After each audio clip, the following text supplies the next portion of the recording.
ബുദ്ധിമാനായ കുരങ്ങനും മണ്ടൻ കാക്കയും. ഒരു കാട്ടിൽ ഒരു കാക്കയും ഒരു കുരങ്ങനും നല്ല സുഹൃത്തുക്കളായിരുന്നു. ഒരു ദിവസം കാക്കയുടെ കൈവശം പഴങ്ങൾ നിറഞ്ഞിരിക്കുന്നത് കണ്ട കുരങ്ങൻ അതിനോട് ചോദിച്ചു, സുഹൃത്തേ, എനിക്ക് കുറച്ച് പഴം തരുമോ? കാക്ക മനസ്സിൽ വിചാരിച്ചു, ഇവൻ എനിക്ക് പണ്ട് പഴം തന്നിട്ടില്ല, അതുകൊണ്ട് ഒരു പാഠം പഠിപ്പിക്കണം. കാക്ക പറഞ്ഞു, ശരി, ഞാൻ തരാം. പക്ഷേ നീ ആദ്യം എന്റെ കഴുത്തിലിരിക്കുന്ന 3 പല്ലുകൾ എടുത്തു തരണം. കുരങ്ങൻ അമ്പരപ്പോടെ നോക്കി. കാക്കയുടെ കഴുത്തിൽ 3 പല്ലുകളോ? കുരങ്ങന് പെട്ടെന്ന് മനസ്സിലായി കാക്ക തന്നെ വഞ്ചിക്കാൻ ശ്രമിക്കുകയാണെന്ന്. കുരങ്ങൻ ചിരിച്ചുകൊണ്ട് പറഞ്ഞു, സുഹൃത്തേ, നിന്റെ കഴുത്തിൽ 3 പല്ലുകളില്ലല്ലോ. നിന്റെ വായക്കടുത്തുള്ള പല്ലുകൾ. പക്ഷികൾക്ക് പല്ലുകളില്ലെങ്കിലും കഥയിലെ യുക്തിക്ക് വേണ്ടി കാക്ക അത് ഉപയോഗിച്ചിരുന്നു. കാട്ടിത്തരൂ, ഞാൻ എടുത്തുതരാം.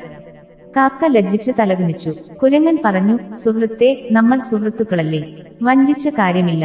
സത്യസന്ധയാണ് സൗഹൃദത്തിന്റെ മൂല്യം. കാക്ക തന്റെ തെറ്റ് മനസ്സിലാക്കി. പിന്നെ സന്തോഷത്തോടെ പഴങ്ങൾ കുരങ്ങന് കൊടുത്തു. അവർ എന്നും കൂടുതൽ സ്നേഹത്തോടെ ജീവിച്ചു. ഗുണപാഠം: വഞ്ചനയിലൂടെ സൗഹൃദം നിലനിർത്താനാവില്ല. സത്യസന്ധയും വിശ്വാസവും കൊണ്ടാണ് ബന്ധങ്ങൾ ശക്തമാകുന്നത്.